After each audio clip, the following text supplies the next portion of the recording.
നമുക്കൊരു budget trip അടിച്ചാലോ? കോളേജിലൊക്കെ പഠിക്കുന്ന മച്ചാന്മാർക്ക് കാശൊക്കെ സ്വരൂപിച്ച് വെച്ച് ഒരു ട്രിപ്പ് പോകുന്നതിൻ്റെ ഫീൽ കിടുവാണല്ലോ, വേറൊരു ലെവലാണെന്ന് പറയാം.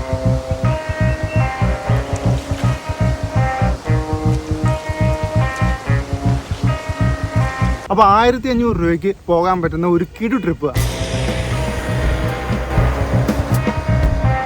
അതിൽ സ്റ്റേ ഉൾപ്പെടും, ഫുഡ് ഉൾപ്പെടും, അതുപോലെ ഒരു ജംഗിൾ സഫാരി. ജംഗിൾ സഫാരി എന്ന് പറഞ്ഞാൽ നമുക്ക് നമ്മുടെ ആന വണ്ടിയിൽ ഒരു ജംഗിൾ സഫാരിയൊക്കെ നടത്തി ടോട്ടൽ ഒരു 1500 റുപ്പീസിന് നമുക്ക് തിരിച്ചു വരാൻ പറ്റും.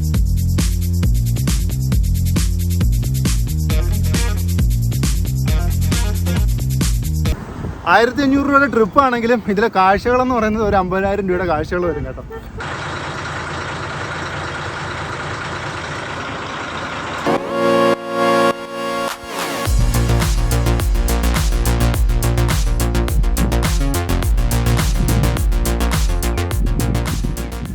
ഈ സൂര്യനെ തുറന്നു വിടുന്ന ഒരു ചെക്ക് പോസ്റ്റിനെ കുറിച്ചിട്ട് എപ്പോഴെങ്കിലും നിങ്ങൾ കേട്ടിട്ടുണ്ടോ? അത്തരത്തിലുള്ള ഒരു ചെക്ക് പോസ്റ്റിൻ്റെ മുന്നിലാണ് നമ്മളിപ്പോൾ നിൽക്കുന്നത്. ഇവിടെ ശരിക്കും പറഞ്ഞാൽ ഇതേ വാഹനങ്ങളെല്ലാം അടച്ചിട്ടിരിക്കുകയാണ് കേട്ടോ. ഇത് തുറന്നു വിടുന്നത് കറക്റ്റ് 6 മണിക്കാണ്. ഒപ്പം തന്നെ സൂര്യനെയും തുറന്നു വിടുന്നത്. അത്തരത്തിലുള്ളൊരു മനോഹരമായിട്ടുള്ള കാഴ്ചയിലേക്കാണ് നിങ്ങളെ കൊണ്ടുപോകുന്നതെന്ന് പറയാം. ഇപ്പോൾ ഏകദേശം സ്ഥലം മനസ്സിലായി കാണുമല്ലോ. നമ്മൾ സത്യമംഗലത്ത് നിന്ന് ദിമ്പത്തിലേക്ക് പോകുമ്പോൾ ഉള്ള ചെക്ക് പോസ്റ്റാണ് ഈ കാണുന്നത്. അവിടെയാണ് നമ്മൾ വെയിറ്റ് ചെയ്യുന്നത്. ലോറിക്കാരൊക്കെ രാത്രി ഇവിടെ എത്തിയിട്ട് സുഖമായിട്ട് കിടന്നുറങ്ങാനായിട്ട്. കറക്റ്റ് 6 മണിയായപ്പോൾ തന്നെ ദേ ചെക്ക് പോസ്റ്റ് തുറന്നു. നമ്മളിതേ അങ്ങോട്ട് ചെക്ക് പോസ്റ്റിനുള്ളിലേക്ക് കടക്കാൻ പോവുകയാണ്. ഇനി നമ്മൾ ചുരം കയറാൻ പോവുകയാണ്. നമ്മൾ ദിമ്പം ചുരം കയറാൻ പോവുകയാണ്. കാടിനുള്ളിലേക്ക് കയറാൻ പോവുകയാണ്. സാധാരണ വീടൊക്കെ കുറേ കാലം നമ്മൾ അടച്ചിട്ടിരുന്നാൽ അത് മാറാലെ പിടിച്ച് നശിക്കും അല്ലേ? പക്ഷെ കാട് എനിക്ക് തോന്നുന്നു അടച്ചിട്ടിരുന്നാൽ കൂടുതൽ സുന്ദരിയാവുന്നു. അതാണ് ഇവിടെ കാണുന്നത്. 1 വർഷം മുന്നേ വരെ ഈ കാട് രാത്രിയും തുറന്നിട്ടിരുന്നു കേട്ടോ. എന്നാൽ ഇപ്പോൾ സത്യമംഗലത്തെ ഈ ഒരു ചെക്ക് പോസ്റ്റ് അറിയാമല്ലോ, രാത്രി 9 മണിക്ക് അടച്ചിട്ട് രാവിലെ 6 മണിക്ക് തുറക്കത്തുള്ളൂ. രാത്രി മൊത്തം അടച്ചിട്ടിരിക്കും. അപ്പോൾ അടച്ചിട്ടിട്ട് ഇത് തുറന്ന ടൈമിലാണ് നമ്മൾ കയറിയിരിക്കുന്നത്. അതുകൊണ്ട് തന്നെ കാട് കൂടുതൽ സുന്ദരിയാണെന്ന് പറയാം.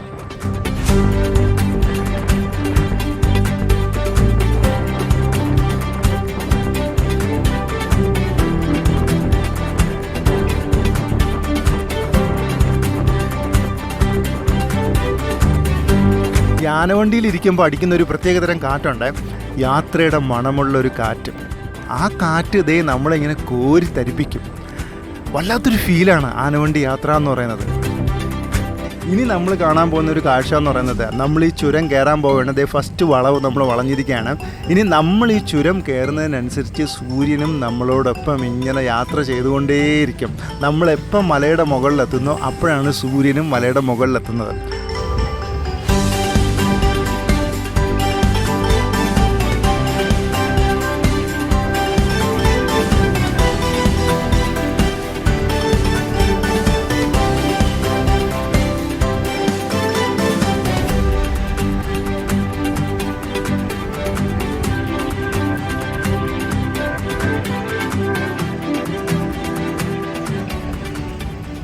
ഇതൊക്കെ ഇതാണ് ഞാൻ പറഞ്ഞത്. ഓരോ ഹെയർ പിൻ ബെൻഡ് വളയുമ്പോഴും സൂര്യനും നമ്മൾക്കൊപ്പം എത്തി നിൽക്കും.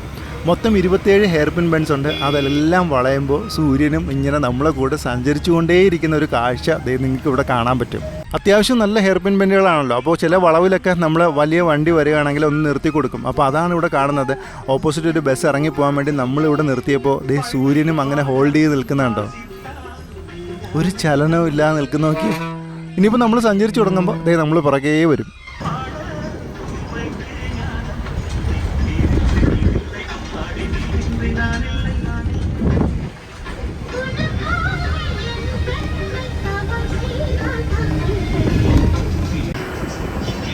നമ്മൾ ഓവർടേക്ക് ചെയ്ത് കർണാടകയുടെ ഒരു ബസ് കയറിപ്പോയി കേട്ടോ. ഇതും എനിക്ക് തോന്നുന്നു സത്യമംഗലത്ത് നിന്ന് എടുക്കുന്നതാണ്. നമ്മളവിടെ കണ്ടല്ലോ ഇതിൻ്റെ ഫ്രണ്ടിലൊരു ബസ് കിടക്കുന്നത്. ആ ബസ്സാണെന്ന് തോന്നുന്നത്. രാവിലെ മൈസൂർക്കുള്ള ബസ്സാണ്. ഇവിടെയൊക്കെ നോക്കിക്കൊള്ളേ, നമ്മൾ ഒരു മല ചുറ്റി കറങ്ങിയാണ് അപ്പുറത്തെ സൈഡിലേക്ക് വരുന്നത്. സൂര്യൻ ഈസി ആയിട്ട് അടുത്ത സ്റ്റെപ്പ് എടുത്ത് വെച്ച് ആ ലെവലിലങ്ങ് നിൽക്കും.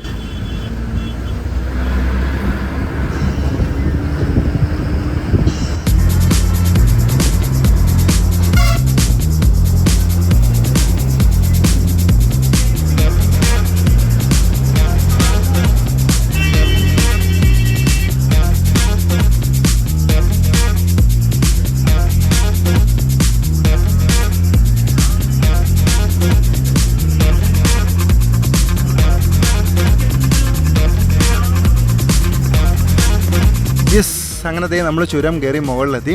ഇവിടുത്തെ ആദ്യത്തെ സ്റ്റോപ്പാണ് ദേ ഈ കാണുന്നത്, ദിമ്പം സ്റ്റോപ്പ്. ഇവിടെ നിന്ന് ലെഫ്റ്റ് എടുത്തു കഴിഞ്ഞാൽ നമുക്ക് തലവാടിക്ക് പോകാൻ പറ്റും.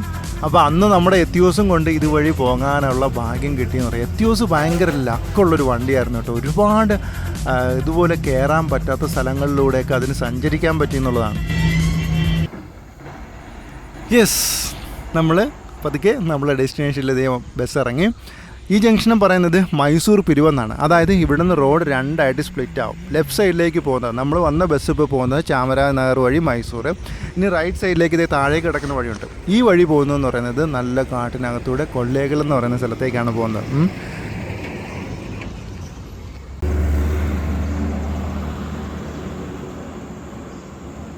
യെസ്, അപ്പോൾ ഇതാണ് ഇവിടുത്തെ ബസ് സ്റ്റോപ്പ്.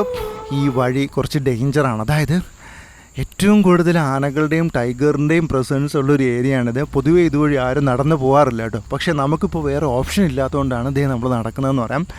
ഇവിടെ നിന്ന് ജസ്റ്റ് 1 കിലോമീറ്ററാണ് നമ്മൾ അരയപ്പാളയം എന്ന് പറയുന്ന സ്ഥലത്തേക്കുള്ളത്. അപ്പോൾ ഇവിടെ നടക്കുമ്പോൾ ഭയങ്കരമായിട്ട് ശ്രദ്ധിക്കുക.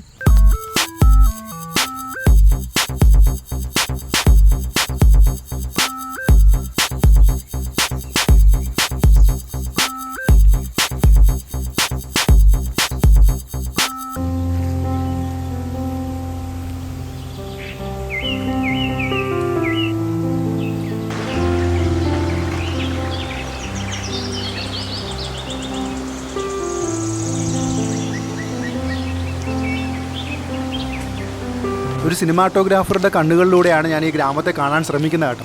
അപ്പോൾ ഒരു ഫോട്ടോഗ്രാഫറെ സംബന്ധിച്ചിടത്തോളം ഏറ്റവും പീക്ക് ടൈം, ഏറ്റവും നല്ല ക്ലിക്സുകൾ കിട്ടുന്നതെന്ന് പറയുന്നത് ഗോൾഡൻ അവർ അല്ലെങ്കിൽ മാജിക്കൽ അവർ എന്ന് പറയും. അതായത് സൺറൈസ് അല്ലെങ്കിൽ സൺസെറ്റിൻ്റെ സമയത്താണ് ഏറ്റവും നല്ല ക്ലിക്കുകൾ കിട്ടുന്നത്.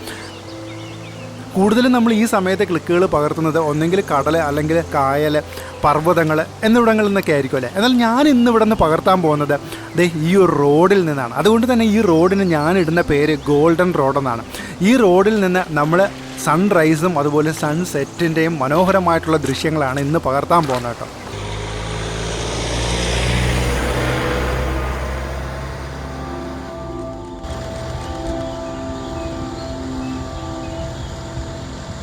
പലരും എൻ്റെ അടുത്ത് ചോദിക്കാറുണ്ട്, ശബരി പോകുമ്പോൾ മാത്രമാണല്ലോ ആ സ്ഥലത്ത് ഇത്രയും നല്ല കാഴ്ചകളൊക്കെ കിട്ടുന്നത്, അല്ലെങ്കിൽ മഞ്ഞും മഴയൊക്കെ കിട്ടുന്നതെന്ന്.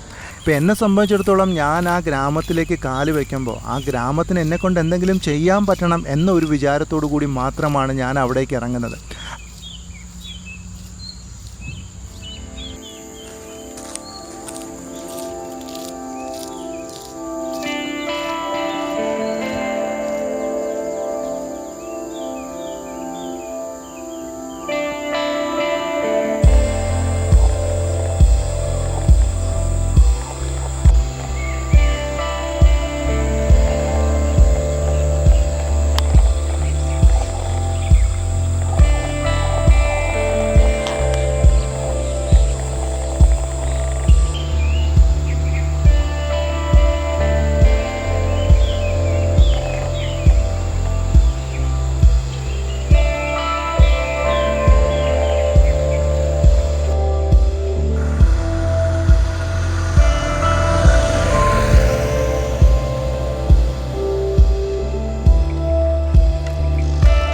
വളരെ വ്യത്യസ്തമായിട്ടുള്ളൊരു കാഴ്ച കേട്ടോ. അതായത് നമ്മൾ ആ ഗ്രാമത്തിലേക്ക് രാവിലെ എൻട്രി ആകുമ്പോൾ ആ ഗ്രാമത്തിലെ ആൾക്കാർ പുറത്തേക്ക് പോവുക മേയാനായിട്ട്. ആ കാഴ്ചയാണ് നമ്മൾ ഈ കാണുന്നത്. ശരിക്കും നമുക്കൊരു സ്ഥലത്തിൻ്റെ ഭംഗി അറിയണമെങ്കിൽ ആ സ്ഥലത്തൂടെ രാവിലെ ഇറങ്ങിയത് ഇതേപോലെ അങ്ങ് നടക്കണം. പുതിയ പ്രതീക്ഷകളാണ് കേട്ടോ എന്നെ കാത്തിരിക്കുന്നത്. പുതിയ സ്ഥലം, പുതിയ പ്രതീക്ഷകൾ, പുതിയ കാഴ്ചകൾ.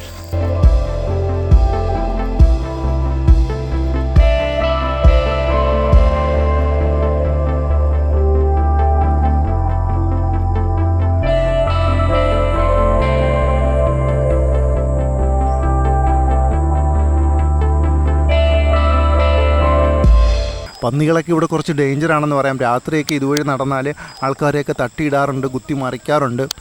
അപ്പോൾ അതൊക്കെ സൂക്ഷിച്ചിട്ട് വേണം നമുക്ക് ഈ നാട്ടിലൂടെ നടക്കാനായിട്ട്. ലൈഫിലൊരിക്കലും വിചാരിച്ചതല്ല ഇങ്ങനെ ഒരു യാത്ര. അപ്രതീക്ഷിതമായിട്ട് സംഭവിച്ചതാണ്. പക്ഷേ ആ സംഭവിച്ചതെല്ലാം പ്രതീക്ഷിക്കാതെ കിട്ടിയ സൗഭാഗ്യങ്ങളാണെന്ന് പറയാം, അല്ലെങ്കിൽ പ്രതീക്ഷിക്കാതെ കിട്ടിയ വിസ്മയങ്ങളാണെന്ന് പറയാം. യെസ്, അപ്പോൾ ഇനി നമ്മളെ ഹോം സ്റ്റേയിലെത്തി. ചെറിയ ഒരു ബഡ്ജറ്റ് ഫ്രണ്ട്ലി ഹോം സ്റ്റേ ആണ് ഇത് കേട്ടോ. ബാച്ചിലേഴ്സിനൊക്കെ വന്ന് താമസിക്കാൻ പറ്റുന്ന ഒരു സ്ഥലം. ഫാമിലിക്ക് ഒരിക്കലും വന്ന് താമസിക്കാൻ ഞാൻ പറയത്തില്ല.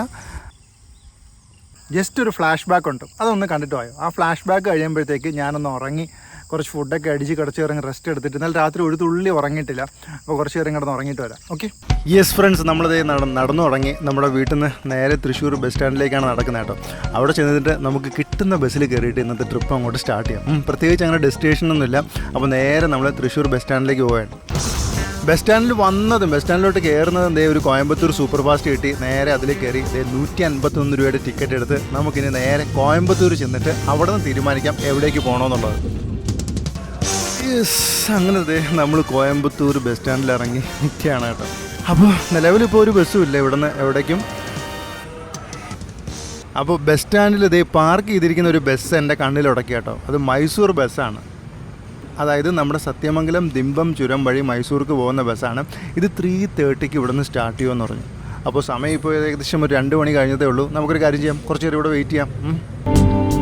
പലപ്പോഴും പലരും ചോദിക്കാറുണ്ട് എൻ്റെ അടുത്ത് എങ്ങനെയാണ് ഈ പുതിയ സ്ഥലങ്ങളൊക്കെ കണ്ടുപിടിക്കുക എന്നുള്ളത്. ഇങ്ങനെ ലക്ഷ്യമില്ലാത്ത യാത്രകളാണ് പലപ്പോഴും നിങ്ങളെ ലക്ഷ്യത്തിലെത്തിക്കുന്നതെന്ന് പറയാം. യെസ്, ഞാൻ പറഞ്ഞ പോലെ കറക്റ്റ് 3:30 ആയപ്പോഴത്തേക്ക് ഇത് ബസ് എടുത്ത് കേട്ടോ. പക്ഷേ ഒരു കോമഡി പറ്റി. അതായത് ഇത് ഫസ്റ്റ് ട്രിപ്പാണ് ഈ ബസ്സിൻ്റെ. അതുകൊണ്ട് തന്നെ ഇത് സത്യമംഗലം വരെ പോകത്തുള്ളൂ എന്ന് പറഞ്ഞു.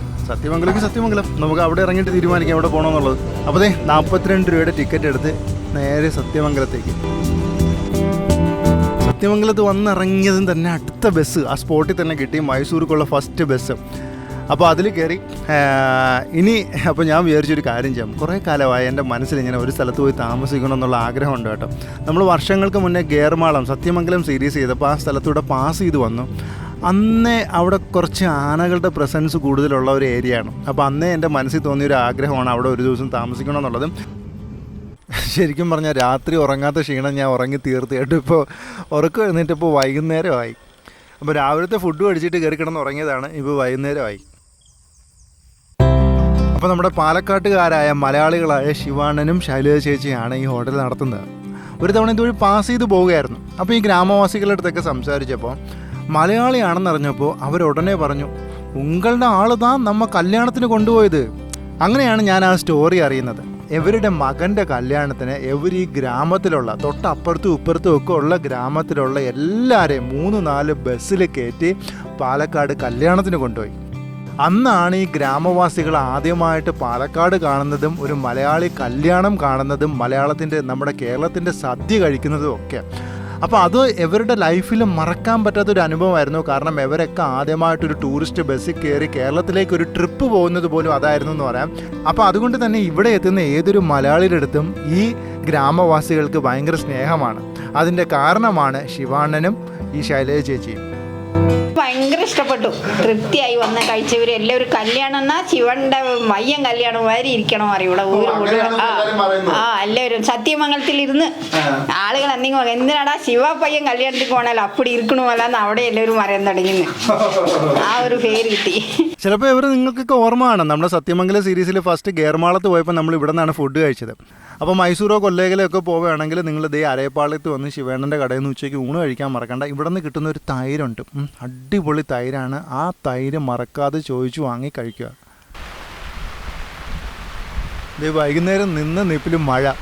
ഒളൂർത്തെ ശശിയേട്ടൻ പറയുന്നതെന്ന് പറഞ്ഞാൽ എനിക്കെന്തോ മഴ പെയ്യിപ്പിക്കാനും മഞ്ഞ് പെയ്യിപ്പിക്കാനും ഒക്കെ പ്രത്യേക കഴിവുണ്ടെന്നാണ് കേട്ടോ. കാരണം ഞാൻ എന്ന് അവിടെ ചെല്ലുന്ന അന്ന് അവിടെ മഞ്ഞും മഴയൊക്കെ ആയിരിക്കും. അതുപോലെ ഇവിടെയും വിചാരിക്കാതെ ഇപ്പോൾ ഇത്രയും നേരം നല്ല വെയിലായിരുന്നു, ഇപ്പോൾ നല്ല മഴ. ഞാൻ പറഞ്ഞില്ലേ, ഈ ഒരു റോഡിൻ്റെ ഭംഗിയാണ് ഈ സ്ഥലത്തിൻ്റെ ഭംഗി കേട്ടോ. അതുപോലെ ഈ റോഡ് ഡേഞ്ചറുമാണ്. ഞാൻ ഇവിടുത്തെ കടകളിലൊക്കെ ഇങ്ങനെ ബോർഡ് വായിക്കായിരുന്നു. അപ്പോഴാണ് വളരെ വ്യത്യസ്തമായി ഇംഗ്ലീഷിൽ എഴുതി വെച്ചിരിക്കുന്ന ഒരു സാധനം എൻ്റെ കണ്ണിൽ പെട്ടത്. അത് എന്തായാലും നമുക്ക് ഇവിടുത്തെ അക്കയടുത്ത് ചോദിക്കാം അത് എന്താണെന്നുള്ളത്. ഇത് മൈർഡ ഓഫീസ്. മൈർഡ ഓഫീസ് എന്ന് പറഞ്ഞാൽ അത് மக்களுக்கு உதவி செய்யறதுக்காக ஒரு ஆஃபீஸ். விவசாயிகளுக்கு அவங்களுக்கெல்லாம் உதவி செய்வாங்க. ஓகே. பீன்ஸு, மக்காச்சோளம், பூண்டு, வெளுத்துள்ளி அதெல்லாம் நாங்கள் கொடுப்பாங்க. அதெல்லாம் நீங்கள் கொடுக்கும், விவசாயம் பண்ணுறதுக்காக கொடுக்கும், விவசாயிகளுக்கெல்லாம் கொடுப்பாங்க. ഓ ശരി ശരി. ചേച്ചിയുടെ പേര് സരോജ. സരോജ. സരോജ. മലയാളിയാണെങ്കിലും മലയാളം അറിയത്തില്ല. So cute. എന്ത് ഭംഗി നോക്കി അവനെ കാണാനായിട്ട്.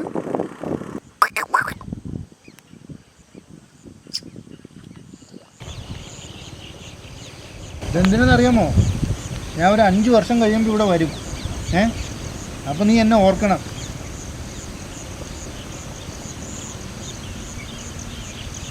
യെസ്, ഇവിടെ അരേപ്പാളത്ത് വന്നപ്പോൾ 2 സബ്സ്ക്രൈബേഴ്സ് കിട്ടി കേട്ടോ. ഞാൻ താമസിക്കുന്ന സ്ഥലത്ത് തന്നെയാണ് അവർ സ്റ്റേ ചെയ്യുന്നത്. Hi bro. ஹாய் ப்ரோ, எப்படி இருக்கீங்க? நல்லா இருக்கீங்களா 2 பேரும்? செமையா இருக்கேன். ஓகே. கேரளாவோட அவ்வளோலாம் சூப்பர். Okay okay. உங்கள் பேர் வந்து? பிரபு. பிரபு. ஓகே. உங்களை வந்து? பிரபு. 2ம் பிரபுவா? அது ரொம்ப ஆச்சரியமா இருக்கு.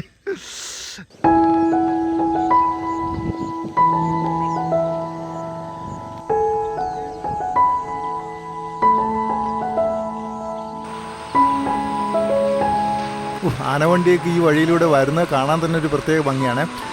ആനവണ്ടിക്ക് പകരം ആനയാണ് ഈ ഫ്രെയിമിലെങ്കിൽ പൊളിച്ചേനെ.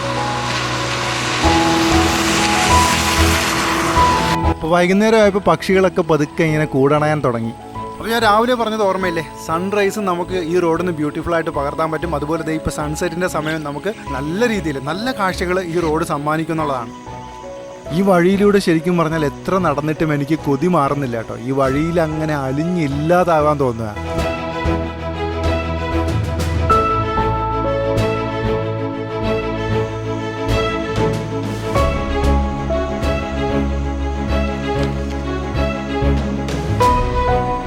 അപ്പോൾ അത് നോക്കിയാൽ ആ റോഡിലൊക്കെ ഇങ്ങനെ മഞ്ഞ്, കോടമഞ്ഞിൻ്റെ അലകൾ ഇങ്ങനെ പതുക്കെ പൊങ്ങുന്ന.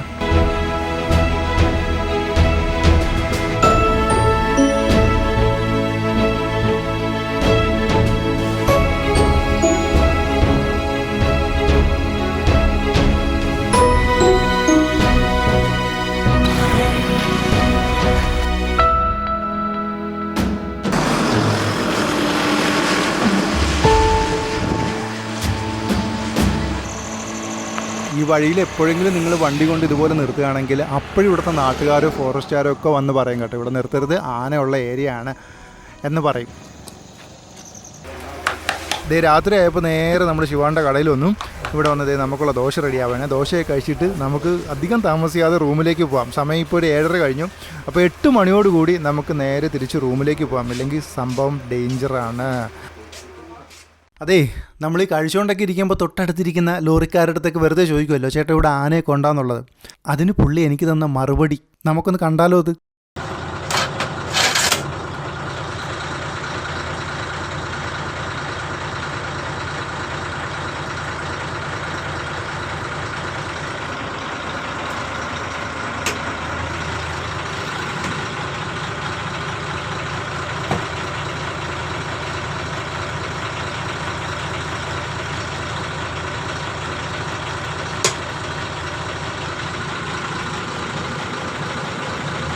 ഈ എപ്പിസോഡ് നിങ്ങളെ കാണിക്കാൻ പറ്റണമെന്ന് എല്ലാവരും ഒന്ന് പ്രാർത്ഥിച്ചോട്ടോ. നമ്മളിനി ലൈഫിൽ ഏറ്റവും വലിയൊരു റിസ്കി ടാസ്ക് ഏറ്റെടുക്കാൻ പോവുകയാണ്. ഇവിടെ നിന്ന് ആ കാണുന്ന സ്ഥലം വരെ നമ്മൾ പോകണം. 10-300 മീറ്റർ ഉണ്ട്. വൈകുന്നേരം 6 മണി കഴിഞ്ഞാൽ എപ്പോൾ വേണമെങ്കിലും ഈ 2 സൈഡിലും അല്ലെങ്കിൽ റോഡിലും ആന കാണുമെന്നാണ് പറയുന്നത്. അപ്പോൾ നമുക്കിപ്പോൾ വേറെ നിവൃത്തിയില്ല. കാര്യം കഴിക്കാൻ വന്നിട്ട് ഇവിടുന്ന് തിരിച്ച് റൂമിൽ പോയാലേ പറ്റൂ. ജീവിതത്തിൽ നമ്മളെ കയ്യിലുള്ള ടോർച്ചും നമ്മളെ കയ്യിലുള്ള ലൈറ്റും ഒന്നും അല്ലെന്നുള്ളതാണ് ഈ തെളിയിക്കുന്നത് കേട്ടോ.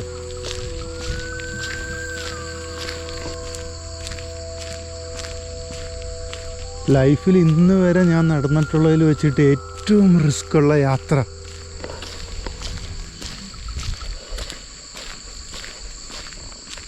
അതായത്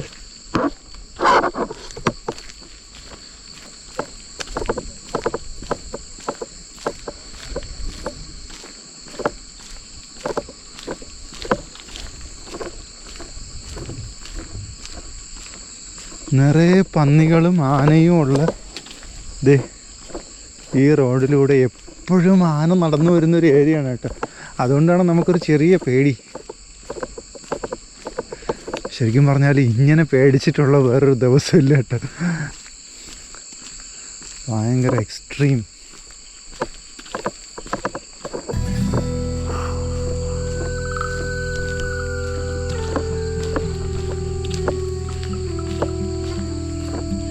എൻ്റെ അമ്മ, ലൈഫിൽ ഇതൊരിക്കലും മറക്കാൻ പറ്റില്ല കേട്ടോ. പന്നിയുടെ മുകളിൽ ചെന്ന് ഇടയ്ക്കിടയ്ക്ക് കേൾക്കുന്ന കേട്ടോ. ഇവിടെയും ഒരു കൂട്ടം പന്നികളുണ്ടായിരുന്നു.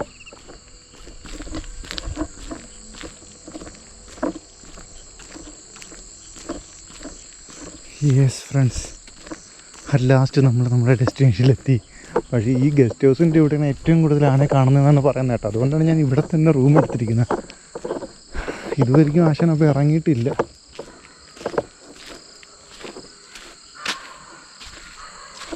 ഓ, അവിടെയൊക്കെ പട്ടി ഉരയ്ക്കുന്ന കേട്ടോ.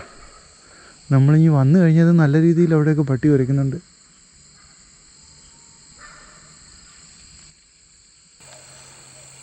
നല്ല രീതിയിൽ ഡോഗ്സ് പട്ടികൾ കുറയ്ക്കുന്നുണ്ടോ? സംഭവം ആശാൻ ഇറങ്ങിയിട്ടുണ്ടെന്നാണ് തോന്നുന്നത്. നമ്മളിനി നടന്ന് ഇവിടെ എത്തി കേട്ടോ. കറക്റ്റ് ഇവിടെ എത്തിയതാണ്. അവിടെയാണ് നമ്മുടെ ഫുഡ് കഴിക്കുന്ന സ്ഥലം. അവിടെ നിന്ന് ഏകദേശം ഒരു 100-300 മീറ്റർ ഉണ്ട്. ഈ ഒരു ശരിക്കും പറഞ്ഞാൽ ഞാൻ ഈ ഫോട്ടോ എടുക്കുന്നില്ല, രാവിലെ തൊട്ട് ഈ ഫോട്ടോ എടുക്കുന്ന ഈ ഒരു ഏരിയയിലാണ് ശരിക്കും ആനകളുള്ളതെന്നാണ് പറയുന്നത്. ഈ റോഡിലൂടെ നടന്നു വരുമെന്ന് ഞാൻ. ഓ, മഞ്ഞുണ്ട്, നല്ല മഞ്ഞ് കണങ്ങളെ. പന്നികളുണ്ട് കേട്ടോ റോഡിൽ ഇഷ്ടം പോലെ. ദേ അവിടെ എല്ലാം പന്നികളെ കാണാമായിരുന്നു.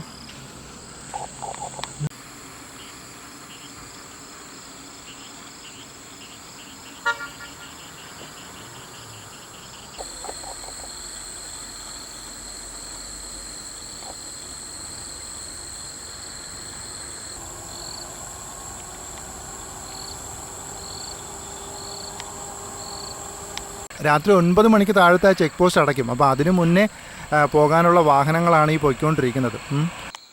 ഇനി പുറത്തേക്ക് ഇറങ്ങാൻ ഒരു നിവൃത്തിയില്ല കേട്ടോ. കാരണം കെയർ ടേക്കർ പ്രത്യേകിച്ച് ഒന്ന് പറഞ്ഞു, ചേട്ടാ ഇനി പുറത്തേക്ക് ഇറങ്ങരുത്.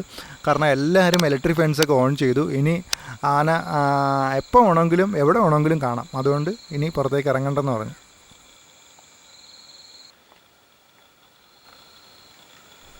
Good morning. സമയം ഒരു 5:45 ആയി കേട്ടോ. ഞാൻ വിചാരിച്ചു രാവിലെ ആകുമ്പം ഈ സമയമൊക്കെ ആകുമ്പോൾ അത്യാവശ്യം നേരം വെളുക്കുമെന്ന് വിചാരിച്ചാണ്. പക്ഷേ ഡാർക്ക് സീനാണ്. ഇപ്പോൾ പുറത്തോട്ട് ഇറങ്ങിയാൽ ശരിയാവത്തില്ല. നമുക്ക് കുറച്ചുകൂടെ വെട്ടം വന്നിട്ട് പുറത്തേക്ക് ഇറങ്ങുന്നതായിരിക്കും നല്ലത്. ഇതെന്താണ് നേരം പുലരാത്തെന്ന് മനസ്സിലാവുന്നില്ല. ഇപ്പോൾ ദേ 6:20 എന്നിട്ടും ദേ ഡാർക്കാണ്. ഇനി എന്തായാലും നമുക്ക് വെയിറ്റ് ചെയ്യാൻ വയ്യ. കാര്യം 6 മണി കഴിയുമ്പോൾ ആന കാട്ടിനകത്തേക്ക് കയറി പോകുന്നതാണ് ഇന്നലെ ഇവിടെ ഉള്ളവർ പറഞ്ഞു കേട്ടോ. അപ്പോൾ ഇതിൽ കൂടുതൽ ഇനി വെയിറ്റ് ചെയ്യാൻ പറ്റത്തില്ല. ഓ, സംഭവം മറ്റേ നമ്മുടെ ബസ് ഇവിടെ എത്തുമ്പോഴല്ലേ സൂര്യൻ ഇവിടെ എത്തുള്ളൂ. ആ കേസ് ഞാൻ മറന്നു കേട്ടോ. നമ്മളെ ചെക്ക് പോസ്റ്റ് 6 മണിക്കല്ലേ തുറക്കത്തുള്ളൂ. അപ്പോഴല്ലേ സൂര്യനെ തുറന്നു വിടത്തുള്ളൂ.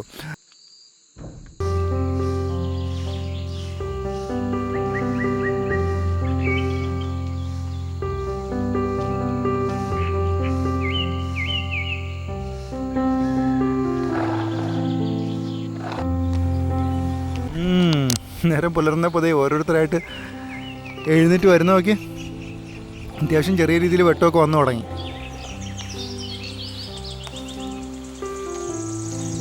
ഇതിപ്പോൾ എന്നെ എടുത്തിട്ട് പോരെ? ഇല്ല, ഇതിപ്പോൾ എന്നെ എടുത്തിട്ട് പോരെ? ഓ, ഇത് പശു മാട് സാണി. ഓ, വിറ്റ ലോഡ് കണക്ക് കാശ് കിടക്കും. ഓ ഓ, ശരി ശരി. ഓ, ശരി ശരി ശരി.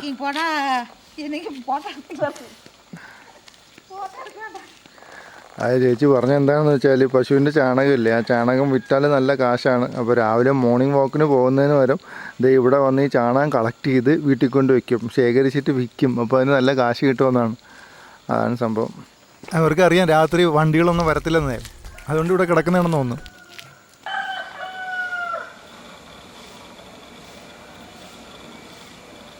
ഇഷ്ടം പോലെ ബേഡ്സ് ഉണ്ട് കേട്ടോ ഇവിടെ, ഒരു രക്ഷയില്ല. ബേഡ് വാച്ചിങ്ങിനൊക്കെ താല്പര്യമുള്ളവർക്ക് വന്നാൽ കിടു പ്ലേസ് ആണെന്ന് പറയാം.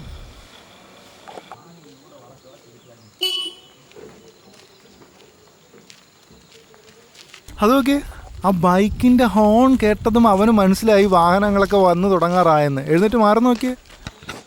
അങ്ങരുണ്ട്. ഓ, good morning bro. Okay okay. நீங்கள் இப்போ என்ன ஒரு டயலாக் சொன்ன தெய்வத்தை குறித்து? கஸ்டமர் தான் தெய்வம்.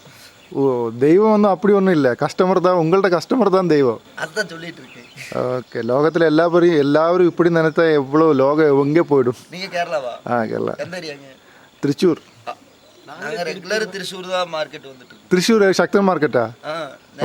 காய் பழ மார்க்கெட்டு அந்த மீன் மார்க்கெட் ഉണ്ടല്ലോ, ആ മീൻ മാർക്കറ്റ്. அதுக்கு മോള് പുള്ളി പറഞ്ഞത് ഭയങ്കര അർത്ഥവത്തായിട്ടുള്ളൊരു കാര്യമാണ് കേട്ടോ.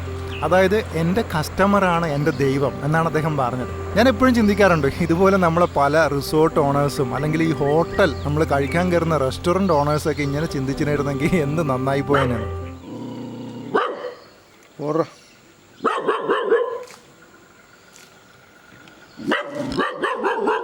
പണിപാളി സീൻ കോൺട്ര.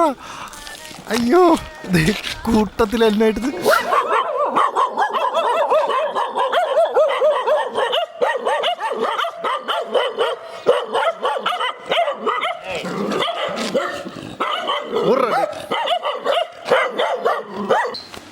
அங்கிருங்க அங்கிருங்க.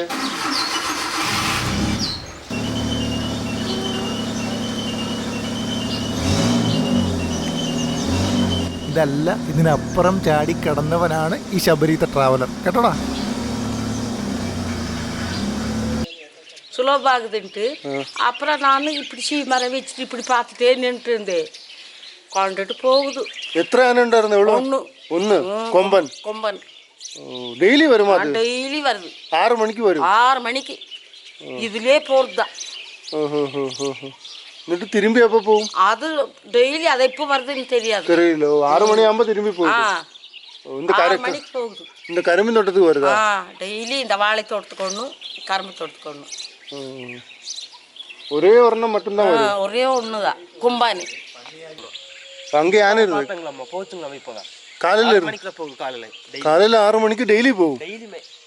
പക്ഷേ നമ്മളെ സൂര്യൻ ചതിച്ചു കളഞ്ഞാണെന്ന്. അതായത് കറക്റ്റ് 6 മണിക്ക് തന്നെ ആന ഇവിടെ നിന്ന് കയറി പോയെന്നാണ്. ഈ റോഡിലുണ്ടായിരുന്നു, ഇവിടുത്തെ കരിമ്പും തോട്ടത്തിലൊക്കെ ഉണ്ടായിരുന്നു. 6 മണിയായപ്പോഴത്തേക്ക് ആന കാട്ടിനുള്ളിലേക്ക് കയറി പോയെന്നാണ് അവർ പറഞ്ഞത്. ഈ റോഡിൽ വെച്ച് അവനെ ഒന്ന് കാണാനായിട്ടാണ് നമ്മൾ ഇന്നലെ തൊട്ട് വെയിറ്റ് ചെയ്യുന്നത്. അല്ലെങ്കിൽ എപ്പോഴും അങ്ങനെയാണ് കേട്ടോ. ഈ മനുഷ്യനാണ് എപ്പോഴും കൃത്യനിഷ്ഠ ഇല്ലാത്തത്. ഓഫീസിൽ ലേറ്റായിട്ട് ചെല്ലുന്നതും റെയിൽവേ സ്റ്റേഷനിൽ ട്രെയിൻ കിട്ടാതെ മിസ്സാവുന്നതും ഒക്കെ മനുഷ്യനാണ്. മൃഗങ്ങൾ എപ്പോഴും പങ്ക്ച്വലാണ്.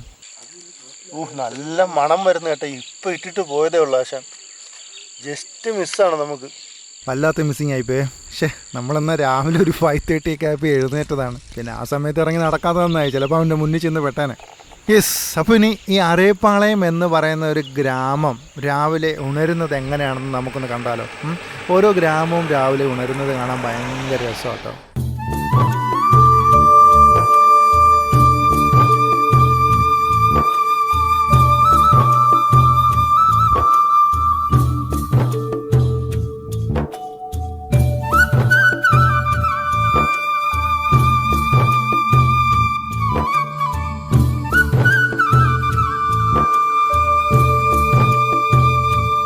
കറക്റ്റ് 7 മണിയായപ്പോൾ സൂര്യൻ എത്തി.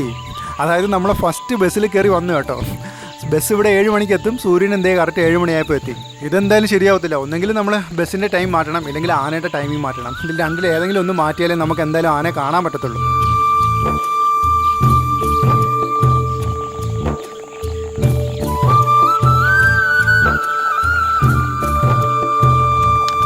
അപ്പോൾ നമ്മൾ തമിഴ്നാട്ടിലെ അരേപ്പാളയം എന്ന് പറയുന്ന സ്ഥലത്താണ് നിൽക്കുന്നത് അല്ലേ. അരേപ്പാളയം എന്ന് പറയുന്നത് ശരിക്കും പറഞ്ഞാൽ ഒരു കാർഷിക ഗ്രാമമാണ്. വെജിറ്റബിൾസും ഫ്രൂട്ട്സും ഒക്കെ കൃഷി ചെയ്യുന്ന ഒരു ഗ്രാമം. അതുപോലെ തന്നെ തമിഴ്നാട്ടിലെ ഈറോഡ് ഡിസ്ട്രിക്റ്റിലാണ് നമ്മുടെ അരേപ്പാളയം സ്ഥിതി ചെയ്യുന്നതെന്ന് പറയാം. സത്യമംഗലം വൈൽഡ് ലൈഫ് സാങ്ച്വറിയുടെ കീഴിലാണ് അരേപ്പാളയം. അതുപോലെ തന്നെ സത്യമംഗലത്ത് നിന്ന് കൊല്ലേഗിലേക്ക് പോകുന്ന വഴിയിലാണ് അരേപ്പാളയം എന്ന് പറയുന്ന സ്ഥലം സ്ഥിതി ചെയ്യുന്നത്. പ്രധാനപ്പെട്ട കൃഷി എന്ന് പറയുന്നത് മഞ്ഞളും ചോളവും അതുപോലെ തന്നെ കരിമ്പുമാണ്. നിലവിൽ ഒരുപാട് ഹോം സ്റ്റേസ് ഒന്നുമില്ല. വളരെ കുറച്ച് 1-2 ഹോം സ്റ്റേസ് മാത്രമാണ് ഇപ്പോൾ അവൈലബിൾ ആയിട്ടുള്ളതെന്ന് പറയാം. ഗ്രാമ ജീവിതം ഇഷ്ടപ്പെടുന്നവർക്കും ബേർഡ് വാച്ചിങ്ങിനൊക്കെ പറ്റിയൊരു പ്ലേസാണിത്. ശിവാനൻ്റെ ഫാദർ ഇവിടെ ആദ്യം ഒരു സ്റ്റോർ നടത്തിയിരുന്നു. അപ്പോൾ ആ സമയത്താണ് വീരപ്പൻ ഇവിടെ 2-3 പേരെയൊക്കെ കൊന്നത്. അതിനുശേഷം അദ്ദേഹം ഇവിടുന്ന് നാട് വിട്ടു പോവുകയും പിൽക്കാലത്ത് ശിവാണ്ണ ഇവിടെ വന്ന് ഈ ഹോട്ടൽ സ്റ്റാർട്ട് ചെയ്യുകയും ചെയ്തു. അപ്പോൾ അതുകൊണ്ട് തന്നെ അന്നത്തെ കാലത്ത് വീരപ്പൻ്റെയൊക്കെ ഏറെക്കുറെ പ്രസൻസ് ഉള്ള ഒരു സ്ഥലം കൂടിയായിരുന്നു അരേപ്പാളയം എന്ന് പറയുന്നത്. അപ്പോൾ എന്തായാലും സഞ്ചാരികൾക്ക് അറിയാതെ കിടന്ന, അല്ലെങ്കിൽ പലപ്പോഴും നിങ്ങളൊക്കെ ഇതുവഴി സഞ്ചരിച്ചിട്ടുണ്ടാവും, പക്ഷേ ഈ ഗ്രാമത്തിൻ്റെ ഒരു മനോഹാരിത നുകരാതെ ആയിരിക്കും ഇതുവഴി സഞ്ചരിച്ചിരിക്കുന്നത്. അപ്പോൾ അതുകൊണ്ട് തന്നെ അജ്ഞാതമായ വേറൊരു തീരം കൂടെ നമ്മൾ പരിചയപ്പെടുത്തിയിരിക്കുകയാണ്. മനോഹരമായിട്ടുള്ള ഒരു ഗ്രാമാന്തരീക്ഷം ഉള്ള ഒരു ഗ്രാമപ്രദേശം.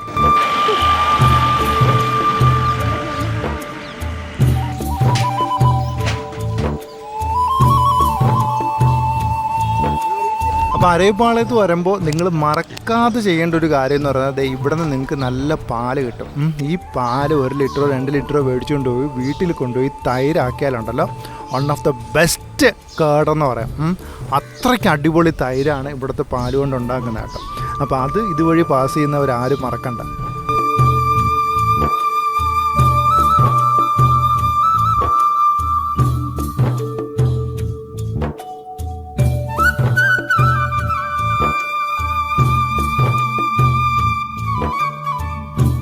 യെസ്, അപ്പോൾ ഈ വീഡിയോ എല്ലാവർക്കും ഇഷ്ടപ്പെട്ടെന്ന് വിചാരിക്കുന്നു. ഇഷ്ടപ്പെട്ടെങ്കിൽ എൻ്റെ ചാനൽ സബ്സ്ക്രൈബ് ചെയ്യാൻ മറക്കണ്ട. ഒപ്പം ബെല്ലൈക്കനും ഓളും കൂടെ പ്രസ് ചെയ്തേക്കണം. ദെൻ ലൈക്ക്, കമൻറ്റ്, ഷെയർ ഒക്കെ വാരി വിതറിയേക്കും. ഓക്കെ, അപ്പോൾ അതുപോലെ തന്നെ എൻ്റെ ഫേസ്ബുക്ക് പേജും ഇൻസ്റ്റയിലും ഞാൻ യാത്രാ വിവരണങ്ങളും കുറേ വീഡിയോകളൊക്കെ അപ്ലോഡ് ചെയ്യുന്നതായിരിക്കും. അപ്പോൾ പറ്റുന്നുള്ളവർ അതും കൂടെ ഫോളോ ചെയ്തേക്കണം. അപ്പോൾ അടുത്തൊരു കിഡ് ടു ട്രാവൽ വീഡിയോ ആയിട്ട് നമുക്ക് വീണ്ടും കണ്ടുമുട്ടാം.